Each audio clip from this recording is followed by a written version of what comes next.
yang dia pilih ya saya di sini no comment karena saya bukan istrinya lagi.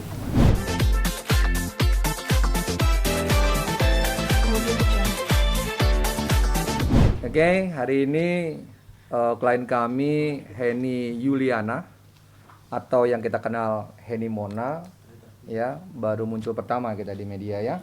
Karena selama ini beliau memilih untuk diam. Silent is gold. Ya. Karena biar bagaimanapun juga ya, itu adalah suami. Tidak baik namanya aib dalam satu keluarga diumbar. Klien kami ini cukup sangat bijaksana. Tidak mudah berbicara menjelekkan pasangan dulu pada saat manis-manisnya dalam perkawinan. Wah, I love you. Setelah sekarang, wah, semua diumbar. Itu tidak baik. Jadi sebagai istri yang baik, arif, bijaksana, memilih untuk diam. Bukan berarti diam itu menyimpan satu kesalahan. Ya. Nah, akan tetapi karena terus-menerus dibentuklah satu opini yang menyudutkan daripada klien kami, maka klien kami punya hak jawab. Hak untuk klarifikasi agar tidak menjadi gagal paham di seluruh masyarakat Indonesia. Maka daripada itu, klien kami menunjuk kami sebagai kuasa hukum untuk memberikan nasihat, mendampingin dalam proses hukum. Ya. Jadi silakan kalau ada pertanyaan, silakan ditanya supaya jelas, tidak simpang siur. Nah, sebelumnya agar menjadi satu perhatian bahwa perkara yang menimpa klien kami ini kronologisnya harus jelas dulu, duduk dulu, sehingga tidak nanti menjadi salah paham.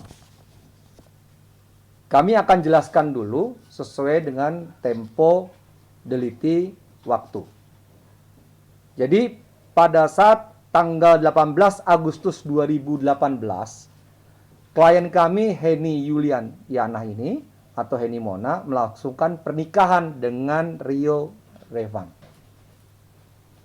Setelah melakukan pernikahan, menjalani kehidupan suami istri, pada saat tanggal 10 Juni 2020, saudara Rio Revan mengajukan permohonan perceraian di Pengadilan Agama Bekasi.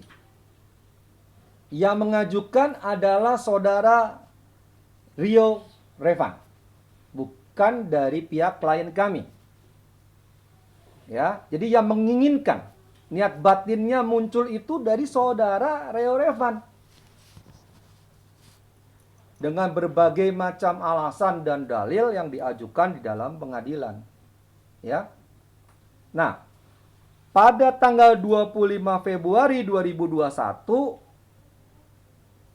Pengadilan Agama Bekasi mengabulkan permohonan dari saudara Rio Revan. Ya, dikabulkanlah perceraian tersebut. Nah, setelah dikabulkan, konon ada cerita yang tidak tahu sumbernya dari mana, ya. Katanya tanggal 7 Maret 2021 diduga ada perkawinan antara klien kami dengan saudara Sandi Tumiwa. Ya. Ini harus bisa dipertanggungjawabkan, ya. Nah, tanggal 7 Maret 2021 diduga ada pernikahan. Tanggal 8 April 2021. Jadi satu hari setelah itu, saudara Rio Revan melaporkan saudari 7 Maret 8 April. Maaf, 7 Maret 2021, 8 April 2021 Rio Revan melaporkan klien kami ke Polda Metro Jaya. Pasalnya adalah 279 KUHP, junto pasal 28 KUHP. 28 284 ya, yang dilaporkan pasal 279 KUHP, junto pasal 284 KUHP. Yang jadi membingungkan begini, Saudara Rio Revan yang mengajukan perceraian, yang menginginkan perceraian, sekarang klien kami dekat dengan seseorang, kok ada tidak suka, ada kecemburuan kali, atau apa? Begitu kita duga seperti kayak begitu. Ya sudah aja, kalau sudah minta cerai, sudah cerai, ya sudah saja dong. Kenapa dilaporkan lagi? Pasal 279 dan 284 KUHP. Nah, setelah kami analisis sesuai dengan kronologis cerita yang didapatkan menurut pengakuan klien kami dan saudara Sandi Tumiwa juga ya. Menurut hemat kami, pasal-pasal ini semuanya tidak tepat dan cermat. Kenapa kami mengatakan kami bisa menyimpulkan atau memberikan arah pandangan? Karena kalau pasal 284 KUHP, ya, bunyinya kan begini ya.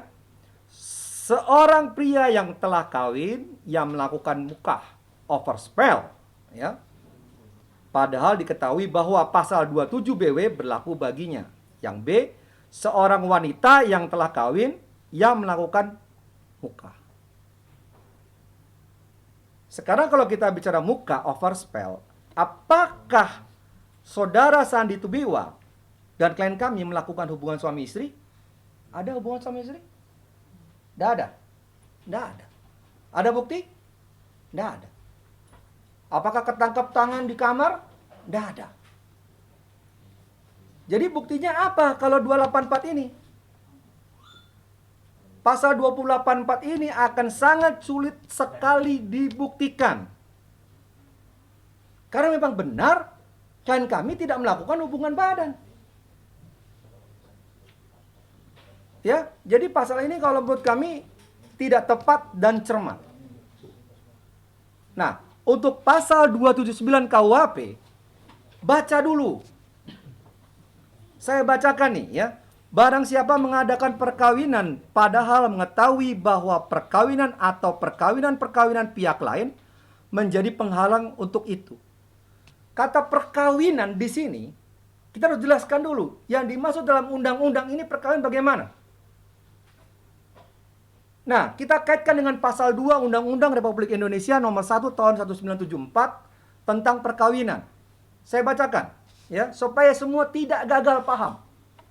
Belajar hukum, paham hukum. Ya. Yang pertama, perkawinan adalah sah apabila dilakukan menurut hukum masing-masing agama dan kepercayaannya itu. Sudah dilakukan belum? Anggap saja kalau benar.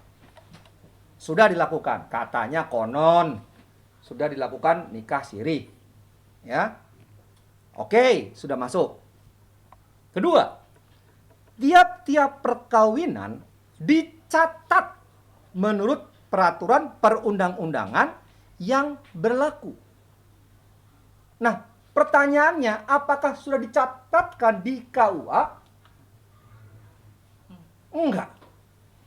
Kalau enggak, jadi bagaimana membuktikan dalil ini? Siapa membuktikan dia, siapa yang mendalilkan, maka dia harus membuktikan. Enggak dicatatkan di KUA. Jadi kalau menurut hemat kami, pasal 279 KUHP yang dilaporkan pun juga tidak tepat dan cermat. Ya, tapi biar bagaimanapun juga karena ini sudah dilapor.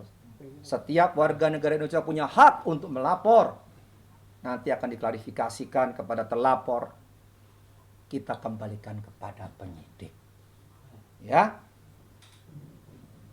Kita percayakan kepada Kepolisian Republik Indonesia. Klien kami akan menghormati sekali. Jadi kalau dilaporkan, sah-sah aja. Silakan saja. Ya. Nanti kami akan memberikan klarifikasi dan akan menceritakan fakta yang sebenarnya. Tapi intinya, kalau sudah tidak mau lagi bersama, sudah ikhlaskan saja. Jangan daftarkan permohonan di pengadilan, sudah diputus. Begitu beliau ada dekat dengan seseorang, kok dugaan kami tidak suka. Selanjutnya lapor polisi. Nggak bagus lah. Biar gimana pun juga beliau ini masih istri atau mantan istri. Gak bagus dan gak perlulah aib rumah tangga diumbar di media. Karena di pengadilan pun sidangnya perceraian itu adalah tertutup. Ya. Jadi kalau menurut saya kurang etis. Ada maksud dan tujuan lain, niat lain yang tidak bagus. Ya. Demikian klarifikasi dari kami.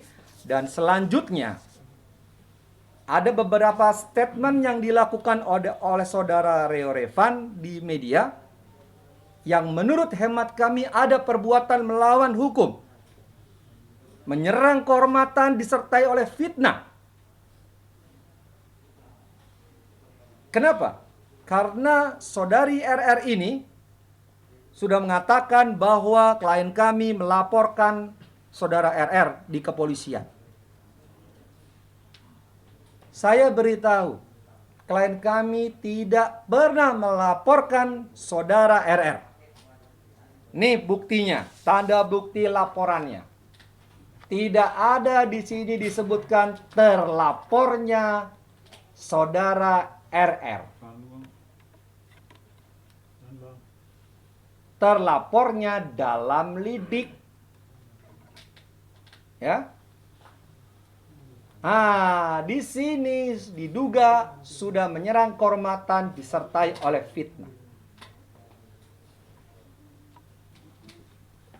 Laporan apa nih, Bang? Ya. Laporannya adalah pasal 27 ayat 3 Undang-Undang Nomor 11 Tahun 2008 tentang ITE, Jo pasal 45 ayat 3 Undang-Undang Nomor 19/2016 tentang perubahan Undang-Undang ITE, Jo 310 KUHP, Jo 311 KUHP. Ya, penghinaan, pencemaran nama baik dan fitnah. Jadi tidak ada klien kami melaporkan saudara RR, tidak ada. Sedangkan saudara RR sudah mengatakan di media bahwa katanya klien kami melaporkan. Tidak ada. Maka daripada itu klien kami besok akan melaporkan saudara RR di Kepolisian Republik Indonesia. Karena klien kami merasa sudah dirugikan, diserang kehormatan, disertai oleh fitnah di media. Ya, jadi besok kami akan membuat laporan. Nah, yang kedua, pasal kedua tentang KDRT, pasal 45 ayat 1 kami telaah terlebih dahulu. Apabila nanti buktinya sudah cukup, maka kami akan buatkan juga laporannya.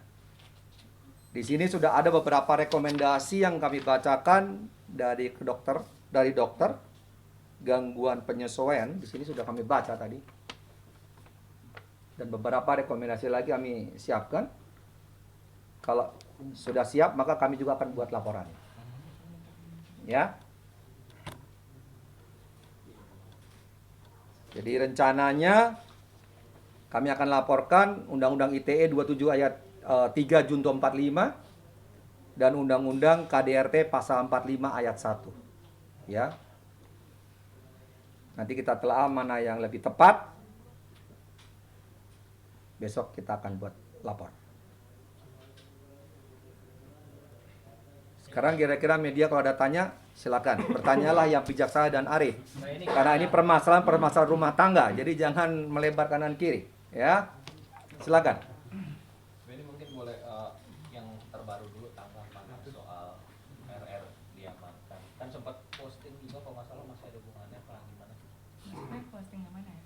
Yang alhamdulillah itu postingan apa sih? Oh, kalau status WA saya kan bisa saya tujukan sama teman saya yang nyakitin saya atau orang lain, kan bukan ke dia gitu. Kalau masalah dia ketangkep, saya pun tahu dari teman-teman media ya, saya sih prihatin ya, tapi kan itu jalan hidup yang dia pilih ya. Saya di sini no comment karena saya bukan istrinya lagi. Mbak Eni, setahu Mbak Eni, ini kan Rio sudah 2 kali ya. Maksudnya Iya, memang empat berarti kali. 4 kali ya.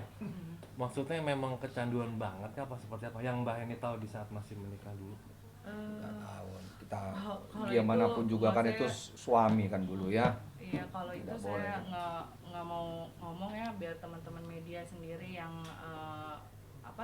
bisa menyimpulkan sendiri, masyarakat, netizen. Kalau saya bukan ranahnya saya lagi untuk berbicara seperti itu.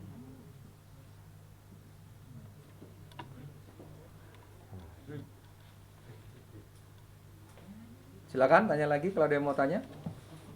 Tapi sebagai mantan kecewa nggak sih terhadap apa yang dilakukan oleh RR sejauh ini sebagai mantan istri?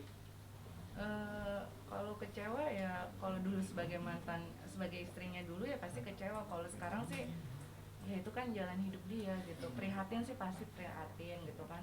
Mendoakan supaya menjadi lebih baik pasti gitu. Walaupun dia gimana saya ya biarlah, mudah-mudahan dia dapat hidayah, itu aja sih. Dan apakah RR melakukan hal itu apa pengaruh dari teman, lingkungan, atau seperti apa menurut Mbak ini sendiri? Saya nggak tahu ya, karena kan saya udah lost contact sama beliau gitu. Saya udah nggak tahu lagi kehidupannya dia juga yang menutup komunikasi, jadi ya saya nggak tahu lagi hidupnya dia. Kalau bisa dibilang ini karma juga nggak mungkin dulu RR pernah menyakiti perasaan Mbak ini, akhirnya sekarang RR mendapatkan apa yang dilakukan sejauh ini. Ya semua itu kan kembali lagi sama Allah ya. Aku sih wallahu alam aja ya, mau gimana pun karma atau bukan ya itu ya balik ke Allah aja, lillahi ta'ala aja sih.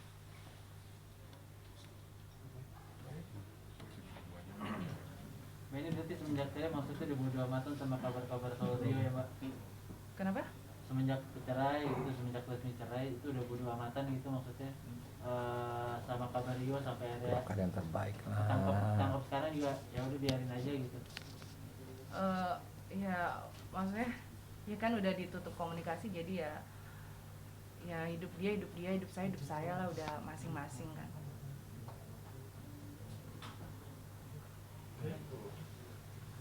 Berarti dengan status yang sekarang dalam arti lega nggak sih Mbak ini? Dalam arti kan kemarin sempat ada masalah juga kan sama beliau gitu yang dengan tuduhan katanya sudah melakukan perzinahan dan lain-lain. Jadi lebih lega nggak sih karena sekarang beliau udah Nggak ada perjinahan di sini ya, nggak ada perjinahan. Ya saya balikin lagi ya ke Bang Henry gitu kan, kita sebagai warga negara Indonesia yang baik ya kita ikutin aja prosesnya ya Bang ya. Ya, kita ikuti saja. Bang, Mbak ini kan kenapa besok sih Bang mau belum laporin. dilaporkan Bang si Rio ini, RR ini? Ya rencana Kenapa belum lapor. dilaporkan RR ini Bang? Ya, karena sudah menyerang kehormatan klien kami. Wait. Klien kami ini sudah diserang kan, malu. Harga diri ini kan namanya kan, malu di pihak keluarga. Jadi maka daripada itu ya, maka klien kami akan membuat laporan. Kan yang bersangkutan juga udah Ya, diamankan. udah ditahan ya Pak. Ya itu beda ke perkaranya, itu kan perkara yang berbeda. Ya kan, perbuatan yang berbeda, perkara yang beda. Ya. Ini berarti yang tadi balik lagi katanya kan dulu sempat nuding, bisa dibilang dicepuin lah gitu kan sebagai mantan. Mbak ini tahu RR seperti apa, pernah memakai juga, ada dugaan-dugaan itu juga tuh. Gimana tanggapan Mbak Heni?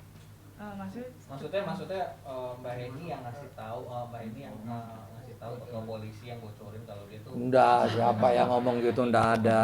Masa seorang istri membocorkan? Iya kan? Wah, enggak ada, enggak boleh. Masa suami istri mau dibocorkan kan? Karena kan udah jadi mantan kan, sekarang kan berseteru gitu.